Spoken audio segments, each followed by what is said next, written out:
Hi guys, welcome to Learn Electronics Repair, and I have somebody with me here today.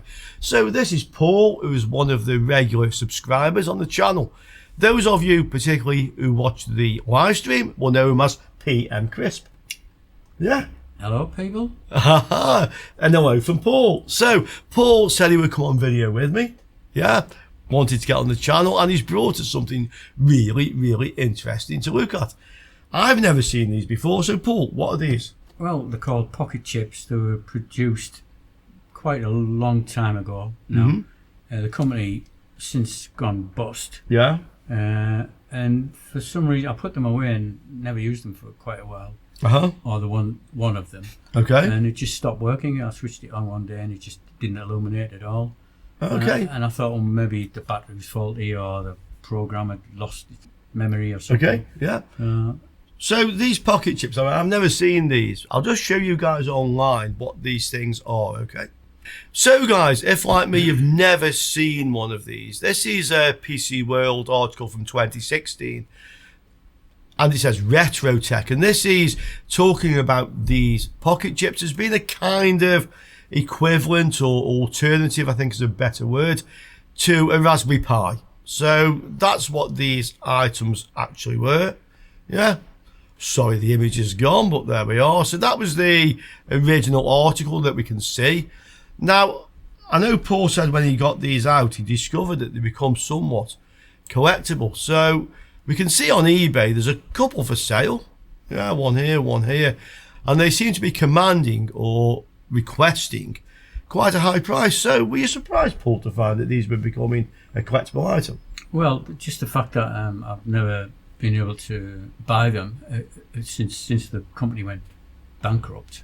When was that? Yeah. Well, quite a long time ago. I think it was shortly. I think it was probably within a year or two of them actually. Of the release? The release of the units. Yeah. So this was probably not really a successful product. Yeah, I think another company took them over. Yeah. And I think they sold all the bits and pieces off that low. Yeah, like the remainder of the stock. Yeah, I think that's what happened. Yeah. You can still get bits and pieces on eBay and places like that, but they do seem to be fetching quite a lot of money. It's interesting. I guess everything in electronics becomes collectibles. I mean, I wouldn't be surprised, like in 10 or 15 years' time, these are another one of these sought after rarities, like old computer hardware from the 90s. Yeah. So let's have a look inside the boxes and let's see what we actually have here. All right, one of these is one of the original ones which I purchased many years ago. And one, well, it stopped working basically, and I thought if I get another one, I'll be able to either get one working out of both, or possibly repair both of them, depending on what the problems are. Hence, that's why we're doing this today. But unfortunately, that didn't work out the way you expected. And these both still don't work. Basically, I was hoping the one that I purchased recently would work, but the screen seems to have lines across it. So it seems to have some sort of damage, but it does actually switch on, which my original one, a light comes on, but there's no screen image at all. Okay, well, we can show you folks in a minute. So what's in that little bag you've got there? So this is basically the microchip. Hence this looks pocket chip. Looks like an Arduino sort of. Yeah, it's a very similar thing, but I think these came out before Arduinos. I'm not sure. Around the same time. Okay. But these were the first, I believe, less than $10. Is this the RAM or flash RAM? I'm not 100% sure. I guess the RAM has got to be on there somewhere. Looks like. So it's got a USB. A head jack, I think that is. Head jack. Audio, and this is your power. Okay. Which is a mini micro USB, is it? That's a micro USB. Yeah, micro USB. Let's get it flat on the desk so you guys can all have a close look at what we actually have here. So obviously it's got lots of pin headers, which you can actually do lots of different programs. And these are sort of like, a bit like an Arduino. Yeah. Okay, I can see that there and there. And it's printed on the inside as well. Okay, yeah, sure.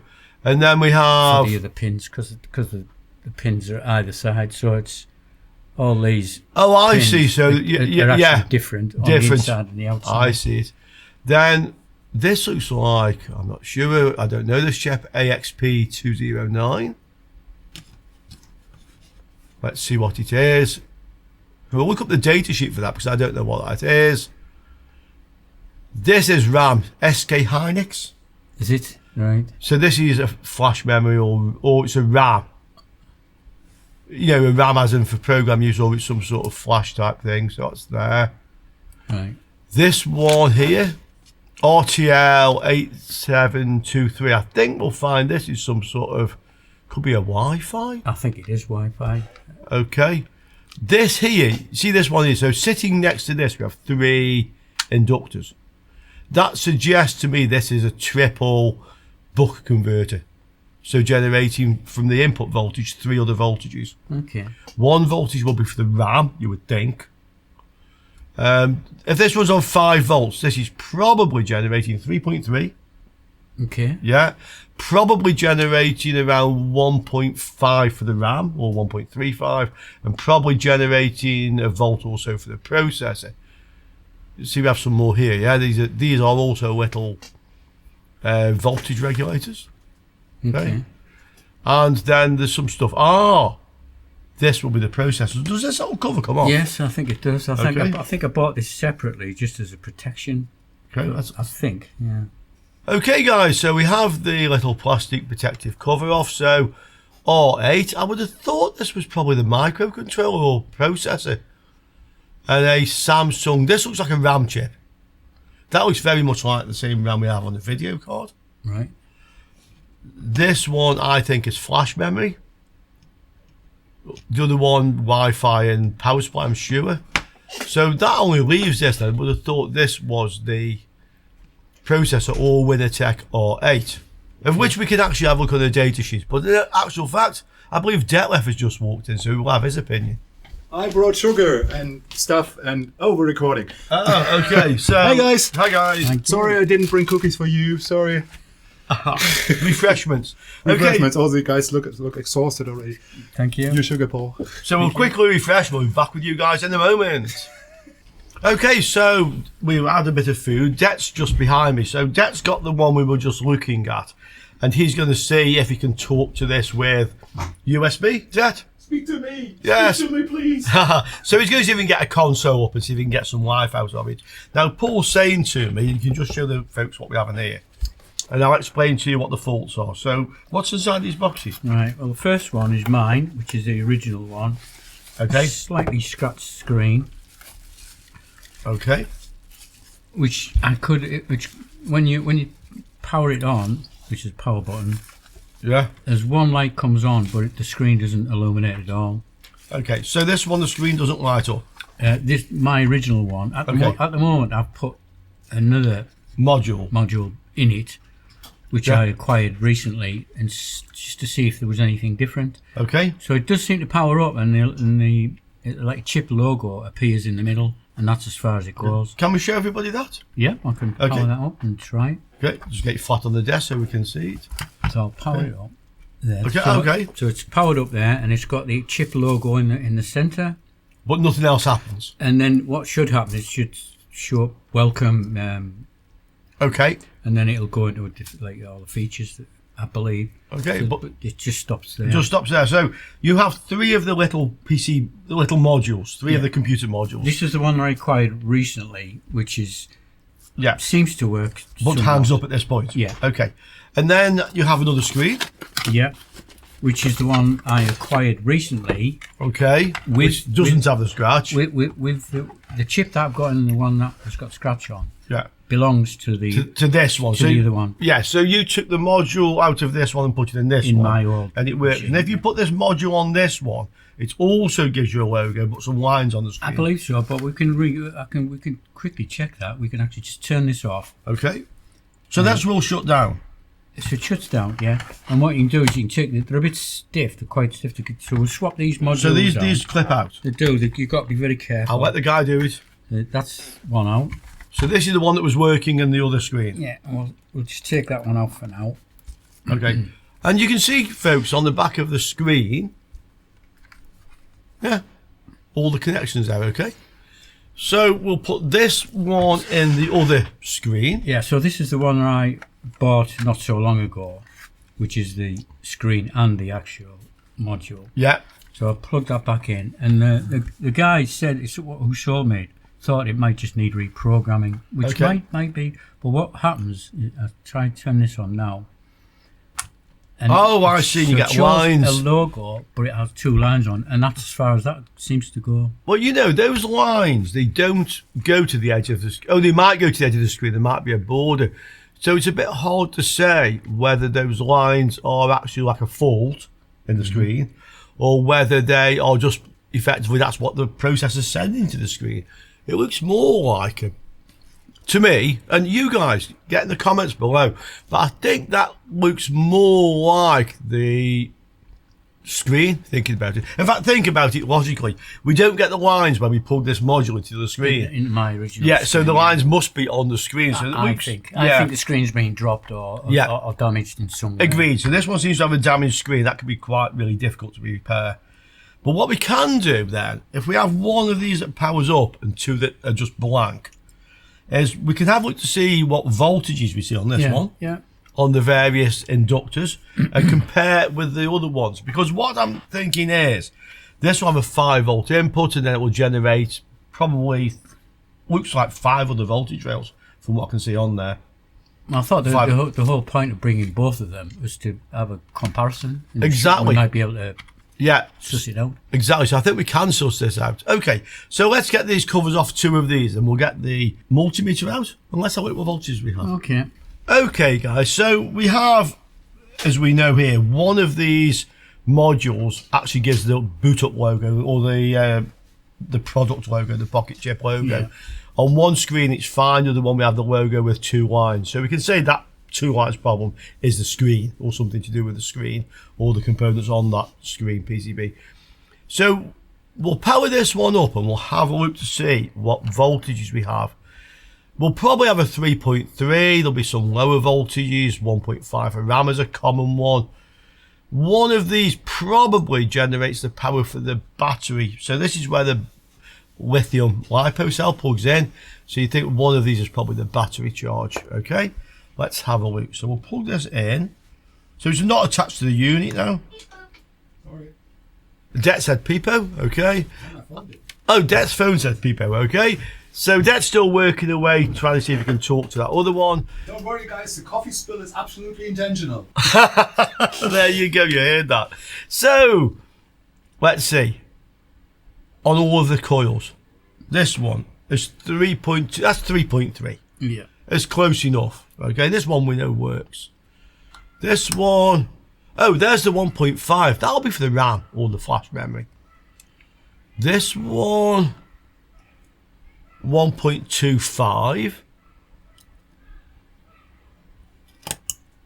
This one, try to get in on it. 1.4. And this one is 0. That is probably the battery, I would think, for the battery charge. The battery's not attached. But we know this one works. So we made a note of the voltages. See, magic of television. We have the voltages there. So what we can do is now we can actually measure the voltages on the one here, which doesn't boot up. That has the third one. Will the lights light up? That's a good question. Yes, both lights come on. Well, that's a good sign. What have we got? So 3.3 should be 1.5. 1.5. This one was, I wrote it down, 1.25. It's very close. Yeah. And this one, oh, this is different. What was that? This was, so this is really 1.28. It was 1.3 now, but it's not a great deal of difference. You know, 0.1 of a volt.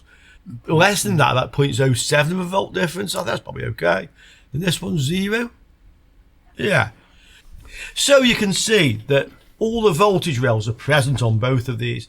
And that makes me suspect this is not a fault as such. This is more likely something that's stopping this one from actually booting up. So guys, I was just going to pass you to Det, who's looking in to see if we can actually talk to these things with a computer. So far hasn't had any luck, but it's a bit complicated, it seems. Or, well, they're not complicated. I think you need to have a bit of knowledge about these. But what Det suggested, a very good idea, was to have a look to see if the one that actually boots up with the logo draws a different amount of current from the USB than the ones that don't. So I have the USB analyzer here, a power bank, which I just dropped, okay. So we plug the power bank in, switch it on. The lights are on, yeah. And this one, okay, so we can see it's 0.1 to 120 milliamps, okay. So that's what that's drawing. Let's look at the one that actually boots through a logo. Draws considerably more, about 300 milliamps. So this one is drawing, yeah, a lot more. So this one, clearly something isn't starting. I would say the processor probably isn't running. I mean, that's just a guess, but there's a definite difference there between the two. So that's something that is different. And this is the second one that lights up but doesn't actually boot. And this again is drawing 120 milliamps, the same as the other. So those behave the same. The one which actually gives the logo behaves differently. Let's get the thermal camera, see if that tells us anything. Okay, let's see what we have. So I have the macro lens on so we can get very close. In fact, actually, I'll take the macro lens off first. We'll get a kind of an overview of what we have, okay? So it looks fairly uniform, not any particular big differences on here. Let's look on the other side. Something get warm. I'll put the macro lens on, we'll have a look to see what that actually is. Okay, processor's not particularly warm. Right, let's put the lens on. And that we can see. So this has a voltage regulator or something like that. Just there. What is that thing? Just find where it is. It's one of these little transistors here, okay? In fact, they're not transistors, some sort of regulators, 5-pin. So one of those is getting quite warm. What temperature is that? That's about 35, 45. It's not overly hot. It's not burning hot. And remember, these things are drawing less current, yeah, than the working one. So there's definitely not going to be any short here anywhere. It's more like something isn't running.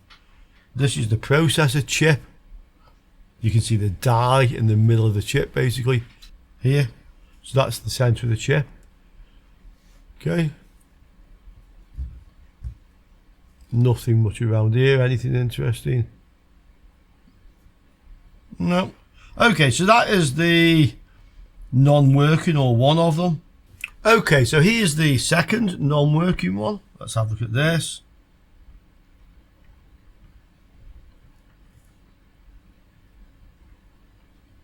Something here that's 31 degrees, that's not hot.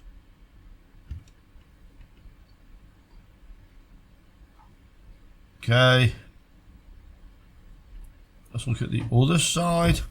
So this is, yeah, that's the same thing as hot on this one, yeah? Yeah. 45 degrees, about the same. So that's exactly the same thing. Yeah.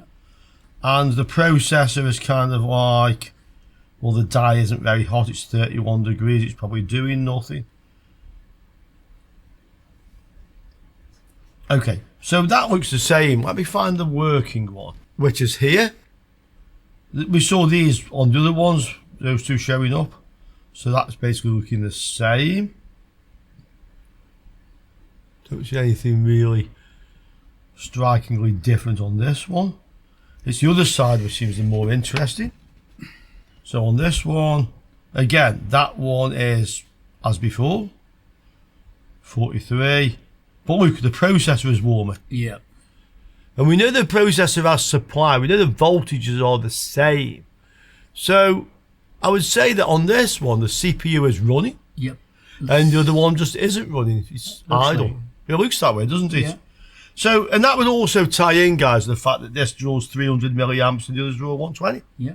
So I would have to say that the processor just isn't booting. It's either stuck in reset or something like that, or it just doesn't have any understandable code to operate. So that may give us a clue. Yes, guys. So I'm in the hot seat now. So Rich didn't want to do this, so I needed to. And you see the gray hair I grew? This is all for this crazy thing. Paul, what did you bring here? So yeah, actually I figured I'd try. Yeah, you better. So actually I was playing around with the thing for about half an hour, and yeah, it took me a bit time to find something. And the guy Suramia, sorry for butchering your name. Suramia, sounds good, yeah. From Suramia.com did actually a thing in August 2023, so this is quite current. Getting my PocketCHIP PC to finally work. You have to know in the background, this company that built this went tits up in 2016 or something, yeah, that says there. And so this is all old information. When you see the links here, this is most archive.org. So not the easiest thing to do to get this running anyway. So starts down here with a description of what the thing does. And actually is a quite interesting thing for 2016. I mean, 10 years ago, I think it would be still usable if you're into Linux, which I'm not. And there's my biggest problem here. So, and he goes into blah, blah, blah, blah, blah, and it goes for next thing, Pocket PC flashing guide.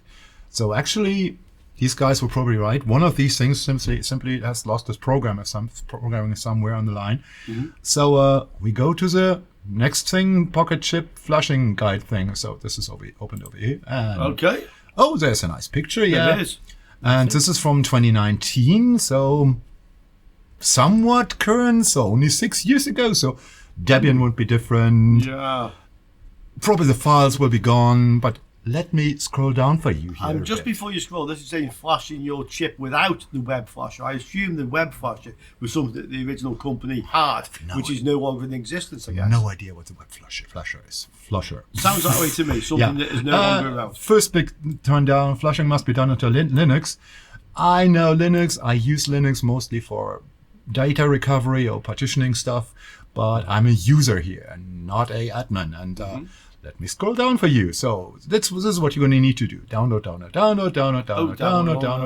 Then some then some then download more. And these are probably sources. I haven't checked them. Could be that they're all gone. And then you start programming.